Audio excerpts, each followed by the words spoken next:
आणि खरोखरच ॲडव्होकेट आशिष शेलार साहेब इथे उपस्थित असतानाच उद्योग मंत्र्यांचं आगमन झालंय. जरा जोरदार टाळ्यांचा कडकडाट आदरणीय उदयजी सामंत साहेब यांच्याकरता.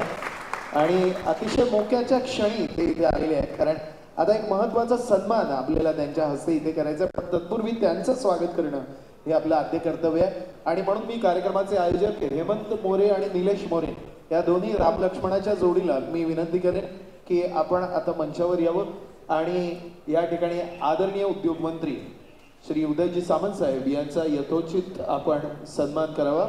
साहेब हा सन्मान मी संतोष पाटील सर यांना विनंती करतो की त्यांनी या ठिकाणी हा सन्मान आपल्या हाती घ्यावा, कारण दोघंही एस्कॉर्ट करायला गेलेत आशिष शेलार साहेब यांना. सो निलेशजी आदरणीय उदयजी सामंत साहेबांचं स्वागत करताना एक वेगळाच आनंद आहे, कारण आपल्या शीर्षकातच मराठी सुद्धा आहे आणि उद्योजकता सुद्धा आहे आणि दोन्ही विभाग समर्थपणे सांभाळणारे अर्थात मराठी भाषा आणि उद्योग मंत्री आदरणीय उदयजी सामंत साहेबांची उपस्थिती निश्चितच आज आपल्या सगळ्यांचा आनंद आणि उत्साह दोणावणारी अशी आहे. आणि यानंतर एक महत्त्वाचा सन्मान या ठिकाणी इथे आपण करणार आहोत. जिजाऊ शैक्षणिक व सामाजिक संस्थेचे संस्थापक आणि अध्यक्ष निलेश सांबरे साहेब इथे उपस्थित आहेत.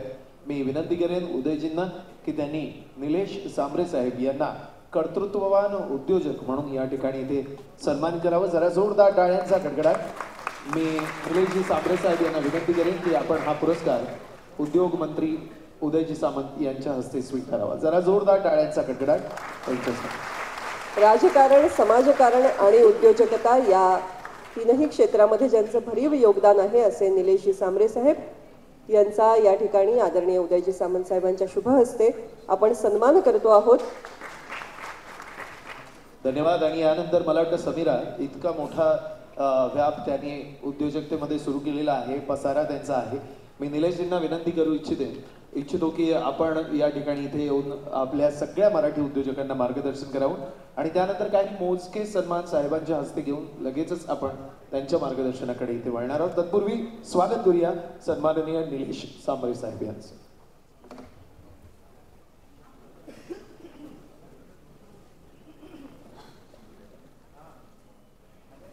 आज एका माझ्या खूप आवडत्या विषयामध्ये एक चांगला आयोजकाने एक चांगला कार्यक्रमाचं आयोजन केलेलं आहे. या कार्यक्रमात प्रसंगी उपस्थित असलेले व्यासपीठावरील आमचे नेते आदरणीय उदयजी सामंत साहेब, व्यासपीठावरील सर्व सन्माननीय हावरे साहेब व समोर उपस्थित असलेले सर्व उद्योगाचे मराठी उद्योग बंधू आणि भगिनी, सर्वांना माझा नमस्कार. आम्ही बोलत असतो का आम्ही कधी एकत्र येणार नाही, चांगल्या कामासाठी उद्योगधंदा करण्यासाठी एकत्र येणार नाही, परंतु आयोजकांनी आज ग्लोबल मराठी उद्योजक नावाने आपल्या राज्यातील मोठमोठे उद्योजकांना एकत्र आणण्याचं काम केलं. मला आनंद वाटतोय की ज्यांच्या नावाने आजचा उद्योग पुरस्कार आहे ते आदरणीय कैलासवासी किर्लोस्कर साहेब, का ज्यांनी टोयोटो इंडिया भारतामध्ये आणली आणि आजही टोयोटोची नोंद किर्लोस्कर साहेबांच्या नावाने रजिस्ट्रेशन आहे, हे सांगायला खूप आनंद वाटतो. आज आता मगाशीच आशिष शेलार साहेबांनी उदाहरण दिलं नाना शंकर शेठ. मला अभिमान वाटतो का ज्या जिल्ह्याचा भूमिपुत्र मी आहे ठाणे, त्या जिल्ह्याचे ते भूमिपुत्र असताना त्यांनी उद्योगधंद्यामध्ये इतके नफा कमावला का त्यांनी इंग्रजांनाही व्याजाने पैसे दिले होते, का व्यवसायासाठी पैसे दिले होते. असे उद्योगपती आपल्या राज्यातून निर्माण झालेले आहेत. मी इथे बसलेल्या उद्योगपतींना इतकंच सांगेन का आपण प्रामाणिकता ठेवली पाहिजे, मेहनत केली पाहिजे आणि दररोज 12-14 तास मेहनत केल्यानंतर मी आमच्या मुलांना किंवा कार्यकर्त्यांना सांगत असतो का अगदी परमेश्वरालाही यश द्यावंच लागतं, परंतु आपण प्रामाणिकतेने मेहनत करणे ही काळाची गरज आहे. अनेक चढ उतार येत असतात.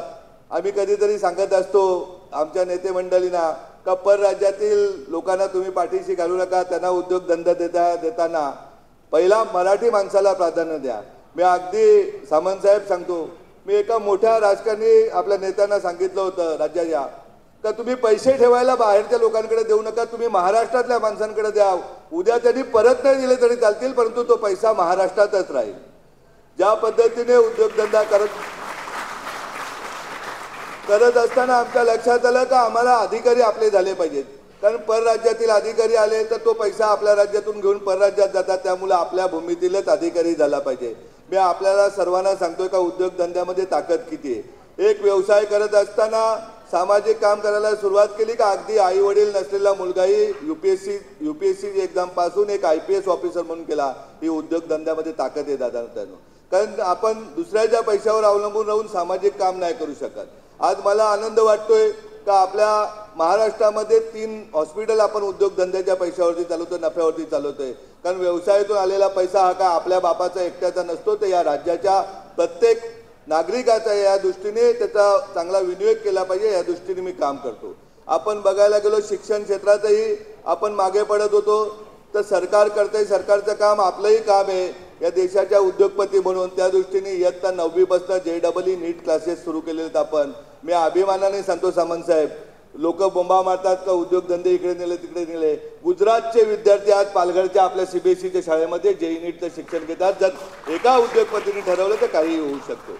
अगदी माझं तर वारंवार बोलणं असतं का अगदी नाव्याच्या दुकानापासून तर अगदी ताज हॉटेलसारख्या व्यवसायापर्यंत प्रत्येक ठिकाणी आपल्याला आपला माणूस गेला पाहिजे. आपल्या युवकांनी युवतींनी स्वप्न पाहिली पाहिजेत. नोकऱ्या आपण 14% लोकांना देऊ, परंतु 86% व्यवसायामध्ये जगाच्या पाठीवर जिथे व्यवसाय मिळेल तिथे मराठी माणूस गेला पाहिजे, ज्याने छत्रपती शिवाजी महाराजांचा झेंडा लावला पाहिजे. अशा प्रकारची स्वप्न मी पाहतोय.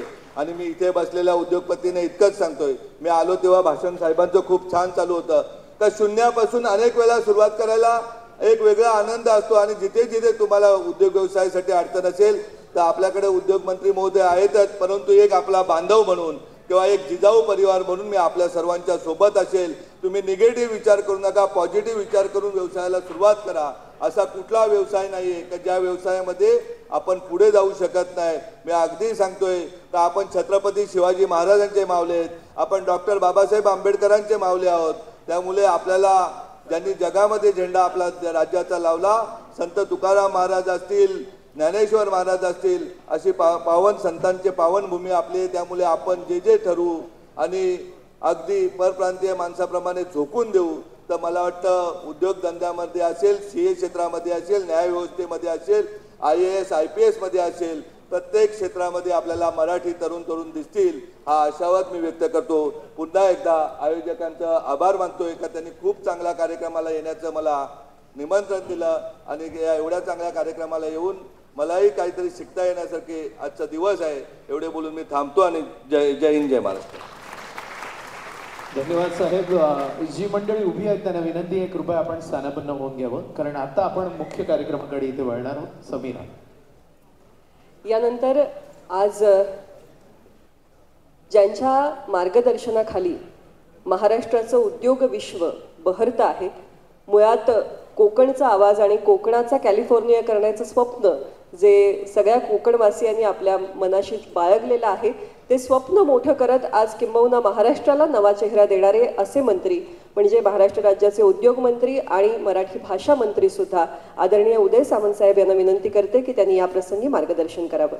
जरा जोरदार टाळ्यांच्या गडगडाटात स्वागत करूया उदयजी सामंत साहेब यांचं.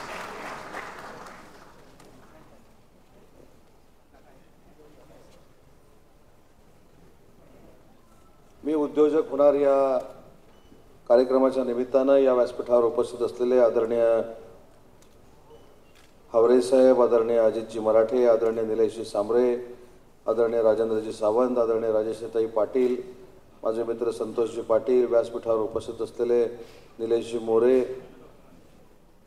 सर्व सन्माननीय मान्यवर व्यासपीठावरचे आणि मोठ्या संख्येनं उपस्थित पुरस्कार विजेते, सत्कारमूर्ती, मराठी उद्योजक बंधू आणि भगिनींनो, आजचा हा कार्यक्रम मला असं वाटतं की आम्ही सगळ्यांनी बोध घेण्यासारखा आहे. कारण ज्यावेळी उद्योग मंत्री म्हणून मी दावोसला जातो, तिथं आम्ही MOU करतो, MOU करून महाराष्ट्रामध्ये येतो आणि महाराष्ट्रामध्ये आल्यानंतर त्या MOU मध्ये मराठी उद्योजक आहे की नाही याचा आम्ही शोध घेतो. त्यामुळे आपल्या सगळ्यांनाच आत्मपरीक्षण आणि आत्मचिंतन करण्याची वेळ येते. मला असं वाटतं की याच्यामध्ये कोणाचा दोष आहे किंवा याच्या सगळ्या सिस्टीममध्ये दोष आहे असं मी मानत नाही. पण अशा कार्यक्रमामधनं ऊर्जा मिळाल्यानंतर भविष्यामध्ये दावोसमध्ये देखील मराठी उद्योजकांचे MOU झाले पाहिजेत, या प्रेरणेनं आपण काम करायला शिकलं पाहिजे. आताच मी मराठी साहेबांशी बोलत होतो, तुम्ही मला सांगितलं की मराठी उद्योजक जो आहे त्याला आपण जे MOU होता त्याच्यामध्ये कुठेतरी सामील करून घेतलं पाहिजे. साहेब, माझी काही उद्योगमंत्री आणि मराठी भाषा म्हणून मंत्री म्हणून देखील परखड मत आहेत. कारण मराठी उद्योजक हा दावोसमध्ये स्वतः का जात नाही हा माझा महत्त्वाचा मुद्दा आहे. आम्ही ठीक आहे FDI आणायला जातो, दावोसमध्ये जातो, तो फार मोठा आंतरराष्ट्रीय प्लॅटफॉर्म आहे. तिथे अनेक CEO येतात, अनेक देशांचे पंतप्रधान येतात, मुख्यमंत्री येतात, एक चांगल्या पद्धतीचा डायलॉग होतो. परंतु या सगळ्यामध्ये मराठी उद्योजकांना देखील शोधणं गरजेचं आहे. आणि म्हणून आपल्याला कदाचित माहीत असेल की गेली 2 वर्ष ज्या पद्धतीनं आपण रेड कार्पेट दावोसला जाऊन तिथल्या इंडस्ट्रियलिस्टना देतो, तसंच रेड कार्पेट महाराष्ट्रातल्या जिल्ह्यामध्ये असलेल्या उद्योजकांना देतो. आणि त्याचा परिणाम काय झाला तर प्रत्येक जिल्ह्यामध्ये आम्ही जिल्हा उद्योग परिषद घेतली आणि त्या जिल्हा उद्योग परिषदेमधनं मागच्या वर्षी 96,000 कोटीचे MOU झाले. हे कोणी केले? एकही परदेशातला नव्हता. जो उद्योजक आज आपल्या जिल्ह्यांमध्ये काम करतोय, जिल्ह्यांमध्ये उद्योग करतोय, त्याने 96,000 कोटीचं एक्सपान्शन आपल्या ज्या महाराष्ट्रामध्ये केलं. यावर्षी तो आकडा किती आहे? 1,25,000 कोटीचा आकडा आहे. त्याच्यामुळे मराठी उद्योजक किंवा महाराष्ट्रातला उद्योजक कुठं मागं नाही हे आम्ही सिद्ध केलेलं आहे. आणि आता जसं निलेशजींनी सांगितलं या सगळ्या सेक्टरमध्ये महाराष्ट्रातला पैसा महाराष्ट्रातच राहिला पाहिजे. पण निलेशजी, मला तुम्ही तुमच्याकडे असलेली यादी द्या. त्या सगळ्या नेते मंडळींना मी सांगतो की सगळे पैसे जे आहेत ते निलेशजींकडे जमा करा.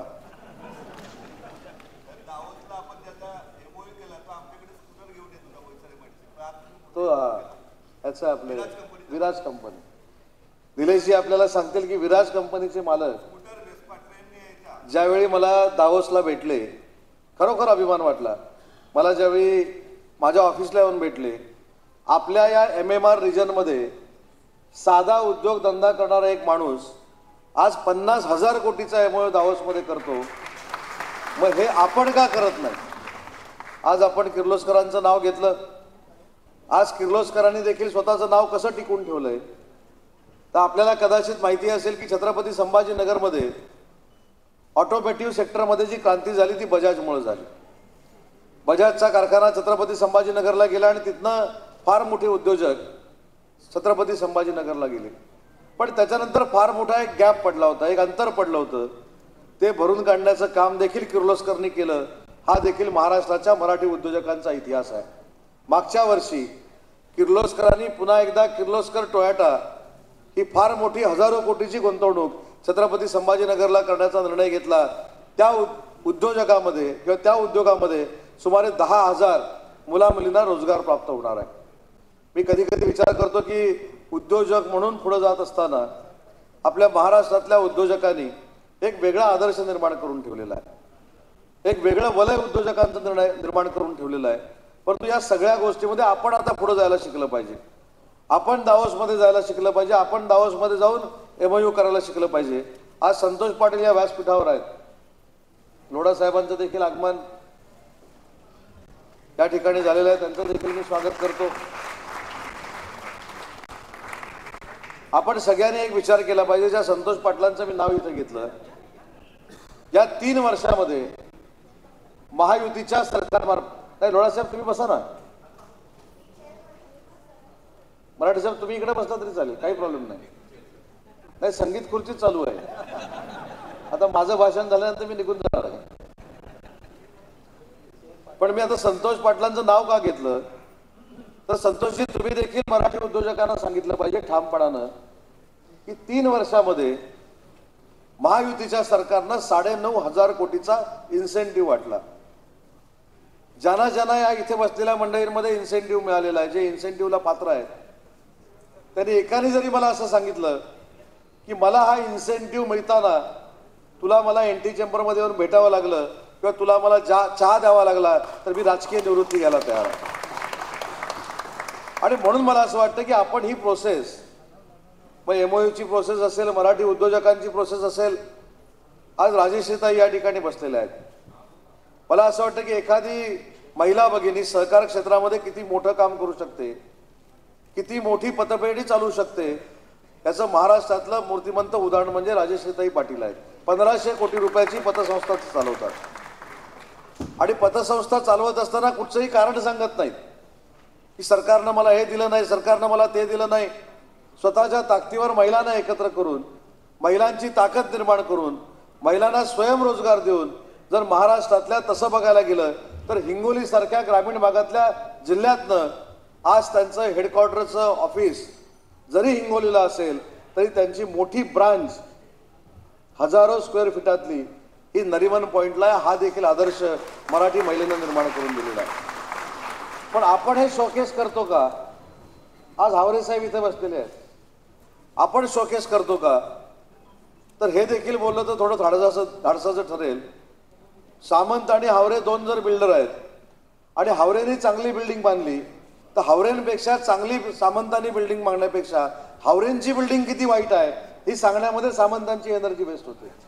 मला असं वाटतं, म्हणजे मी बिल्डर नाही, मी आपलं वाईट कोणावर घ्यायचं तर माझ्यावर घ्यायचं म्हणून हावरे साहेब बोललो.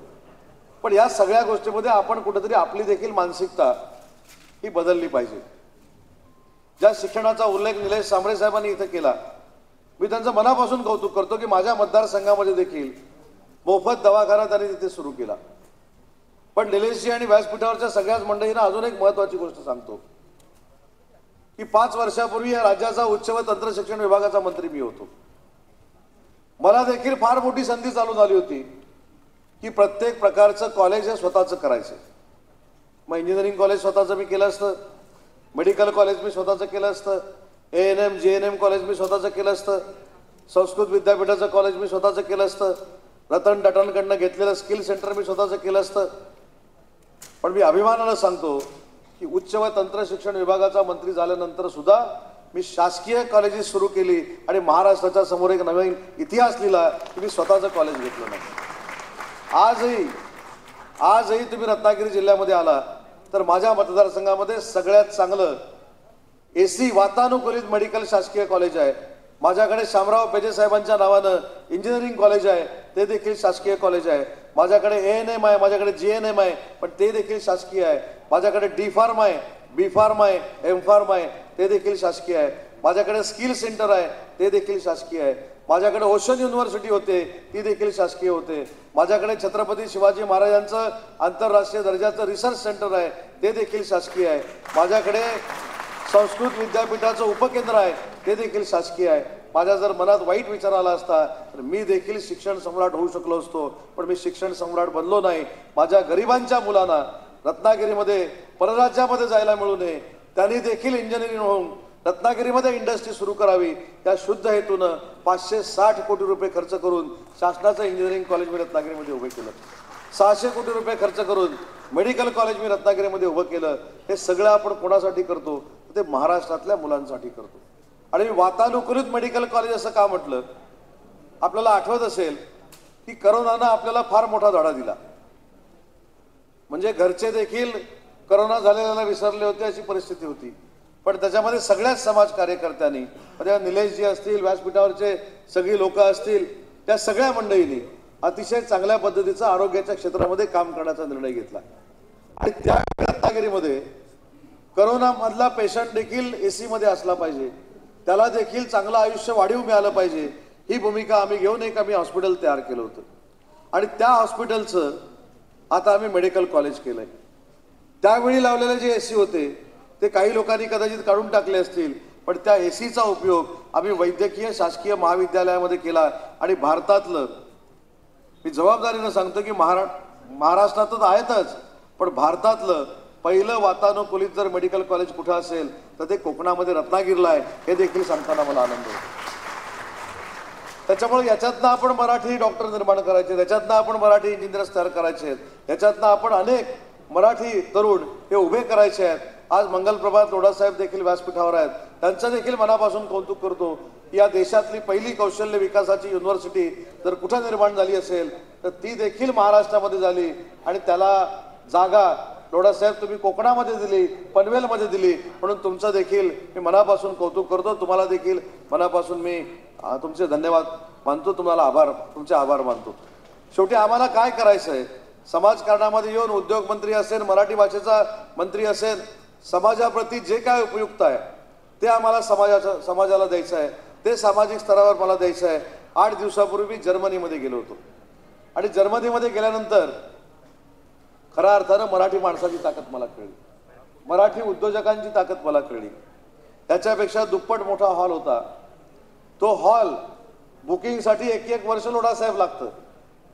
मला देखील भीती होती की मला कार्यक्रमाला महाराष्ट्र बिझनेस कट्टा नावानं बोलवलंय, पण तिथे माझी मराठी उद्योजक किती जमतील ही माझ्या मनामध्ये शंका होती.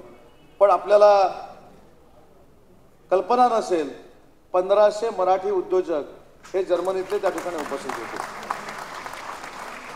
आणि तिथं आम्ही काय केलं तर महाराष्ट्रातनं परदेशामध्ये गेलेले मराठी उद्योजक जे आहेत त्यांना पुन्हा एकदा महाराष्ट्रामध्ये जर यायचं असेल तर देशातली पहिली NRM पॉलिसी निर्माण करण्याचा निर्णय महाराष्ट्र सरकारच्या उद्योग विभागाने घेतलाय, जेणेकरून मराठी माणूस जो उद्योजक म्हणून परदेशामध्ये गेलाय त्याला महाराष्ट्रामध्ये आल्यानंतर अजून चांगला इन्सेंटिव्ह देण्याचा निर्णय महाराष्ट्र शासनाने घेतला, चांगलं रेड कार्पेट देण्याचा निर्णय महाराष्ट्र सरकारने घेतलाय, जेणेकरून माझा मराठी बांधव उद्योजक म्हणून जो परदेशामध्ये गेलेला आहे तो पुन्हा एकदा महाराष्ट्रामध्ये येऊ शकतो. आणि याच्यासाठी तुमच्या सगळ्यांचं सहकार्य आवश्यक आहे. तुमच्या सगळ्यांनी याच्यामध्ये पुढाकार घेतला पाहिजे. माझ्याकडे मुख्यमंत्री रोजगार निर्मिती योजना नावाची एक योजना आहे. मी कधीतरी तुम्हाला सगळ्यांना प्रेझेंटेशन देईन की 2.5 वर्षाच्या अगोदरची जी 2.5 वर्ष होती, म्हणजे मी राजकारण म्हणून सांगत नाही, परंतु माननीय एकनाथ शिंदे साहेब ज्या दिवशी मुख्यमंत्री झाले त्याच्या अगोदरची 3 वर्ष जी होती त्यावेळी मुख्यमंत्री रोजगार निर्मिती योजनेतनं फक्त 7,500 उद्योजक आम्ही महाराष्ट्रामध्ये बनवले होते. परंतु ज्या दिवशी एकनाथ शिंदे साहेब राज्याचे मुख्यमंत्री झाले आणि त्याच्यानंतर आता देवेंद्र फडणवीस साहेब राज्याचे मुख्यमंत्री आहेत, तुम्हाला आश्चर्य वाटेल या 3 वर्षामध्ये 40,000 उद्योजक निर्माण करण्यामध्ये आम्ही यशस्वी झालो. 40,000. माझ्याकडे पूर्ण त्याचा डेटा आहे. उद्योजकांचे फोन नंबर आहेत, त्यांच्याकडे कोण कामाला आहेत त्यांचे देखील फोन नंबर आहेत. त्या मुख्यमंत्री रोजगार निर्मिती योजनेतनं सुमारे 1 लाख लोकांना रोजगार देण्याचं काम महायुतीच्या सरकारनं केलं. या सगळ्या गोष्टी कुठेतरी आपल्याला कळत नाहीत. आज व्यासपीठावरच्या सगळ्या मराठी उद्योजकांना अजून मला एक विनंती करायची आहे की आज आपण हा मुंबईमध्ये कार्यक्रम केला. आज मुंबईमध्ये सगळ्या मराठी उद्योजकांना बोलवलं. तुम्ही तर प्रत्येक जिल्ह्यामध्ये पोहोचलं पाहिजे. तुम्ही प्रत्येक जिल्ह्यामध्ये पोहोचून मराठी उद्योजक नक्की तिथं काय करतोय, त्याच्या मागं ताकद उभी कशी आपण करायची, कुठच्या तो अडचणीमधनं जातोय, याचा पूर्ण अभ्यास या सगळ्या लोकांनी केला पाहिजे. तरच आपला मराठी उद्योजक आहे त्याच्यापेक्षा ताकदीनं उभा राहू शकतो. आपण अभिमानानं सांगतो की देशातली सगळ्यात जास्त MSME आपल्याकडे आहे. सगळेजण सांगत असतील, स्मॉल मिडियम असेल किंवा मायक्रो असेल, ही सगळ्यात मोठी इंडस्ट्री ही महाराष्ट्रामध्ये आहे. पण दुर्दैवानं सांगावं असं वाटतं की आपण फक्त काउंट करत गेलोय. असलेल्या MSMEचं नक्की काय झालंय याचा सर्वे देखील आम्ही कोणी केलेला नाही. आणि यावर्षी आम्ही निर्णय घेतलाय उद्योग विभागामार्फत, जरी 4 लाख MSME असतील, 2 लाख MSME असतील, तर नक्की त्याच्यामधल्या किती चालू आहेत, किती बंद पडले आहेत, किती आजारी आहेत त्यांना आम्ही कशा पद्धतीनं ताकद देऊ शकतो, बंद पडल्यांना पुन्हा एकदा कशा पद्धतीनं सहकार्य करू शकतो, अशा पद्धतीचा एक कार्यक्रम MSMEचा उद्योग विभाग आता आम्ही हातामध्ये घेतोय आणि त्याच्यामध्ये देखील आपण सगळ्यांनी आम्हाला सहकार्य केलं पाहिजे. आज आम्ही पुरस्कार देऊ. पुरस्कार दिल्यानंतर तुमची देखील उमेद वाढेल. पण पुरस्कार घेणाऱ्यांना मला एक विनंती करायची आहे की आपण ज्यावेळी पुरस्कार घेतो त्या पुढच्या वर्षी आपल्यासारखा पुरस्कार घेणारा एखादा महाराष्ट्रीयन आपण तयार केला पाहिजे, मराठी उद्योजक तयार केला पाहिजे. यासाठी आपण सगळ्यांनी 1 वर्ष मेहनत करणं गरजेचं आहे. तरच आपण मराठी माणूस मराठी माणसाला सहकार्य करतो अशा पद्धतीचं चित्र या महाराष्ट्रामध्ये निर्माण होईल. आज राज्याचा जसा मी उद्योगमंत्री आहे तसा मराठी भाषेचं खातं देखील माझ्याकडे आहे. त्याचा देखील मराठी उद्योजकांना जर काय उपयोग करून घ्यायचा असेल तर आज मी तुम्हाला डोळे झाकून सांगतो, माझ्याकडे मराठी उद्योजकांनी मराठी भाषेतलं चांगलं प्रपोजल घेऊन यायचं. डोळ्यावर पट्टी बांधून त्याला मंजुरी दिल्याशिवाय मी गप्प बसणार नाही. एवढी ताकद मी तुमच्या मागे उभी करतो. पण शेवटी कुठेतरी नवीन कल्पना पाहिजेत, नवीन आयडियाज पाहिजेत, नाविन्यपूर्ण काहीतरी पाहिजे. आणि नाविन्यपूर्ण करत असताना त्याच्यामध्ये महाराष्ट्राचं नाव, आपल्या जिल्ह्याचं नाव, आपल्या देशाचं नाव उज्ज्वल कसं होईल यासाठी उद्योजकांचा कल असला पाहिजे. आज व्यासपीठावरचे उद्योजक देखील त्यांच्या क्षेत्रामध्ये अतिशय चांगलं काम करत आहेत. पण फक्त जाता जाता अजून एक उदाहरण फक्त देतो. मध्ये मी पुण्यामध्ये आमचा जो फ्लोरिकल्चर पार्क आहे त्या पार्कमध्ये व्हिजिटला गेलो होतो.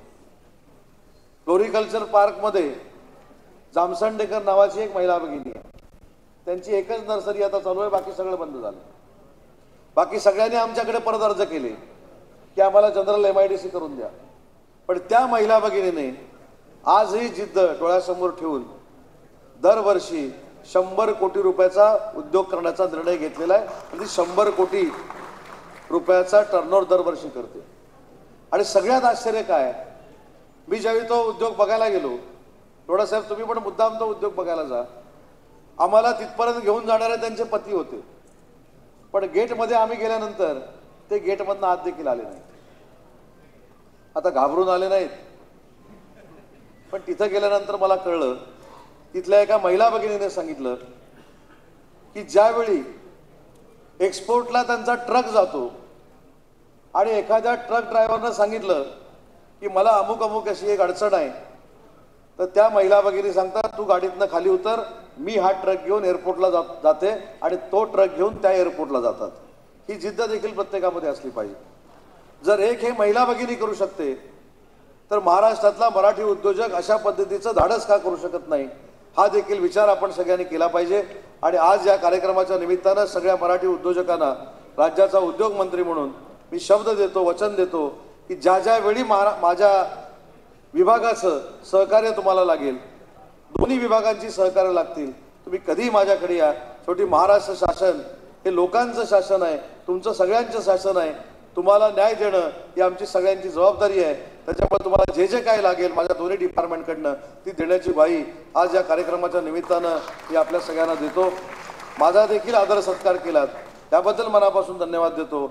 आणि भविष्यामध्ये मराठी उद्योजक हा दावोसमध्ये जाऊन MOU करणारा असला पाहिजे, एवढी ताकद मराठी माणसाची निर्माण होऊ दे ही ईश्वरचरणी प्रार्थना करतो आणि थांबतो. जय हिंद, जय महाराष्ट्र.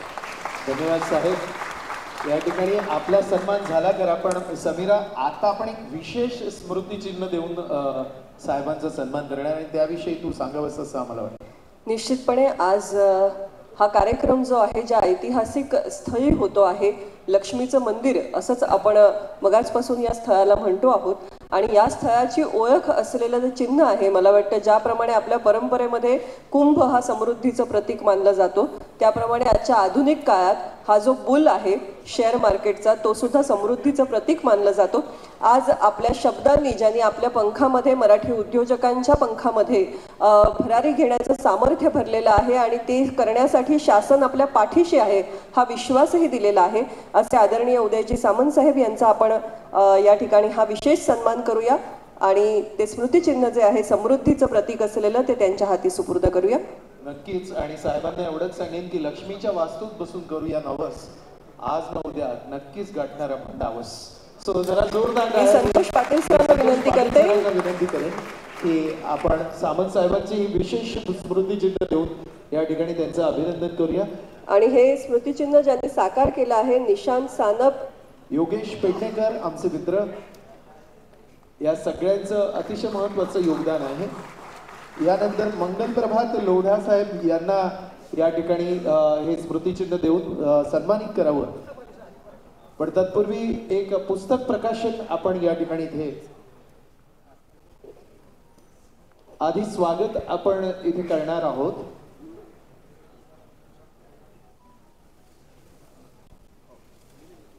ही दुसरी आवृत्ती आहे. पहिलं प्रकाशन सुरेश हावरे साहेब यांच्या हस्ते केलं होतं.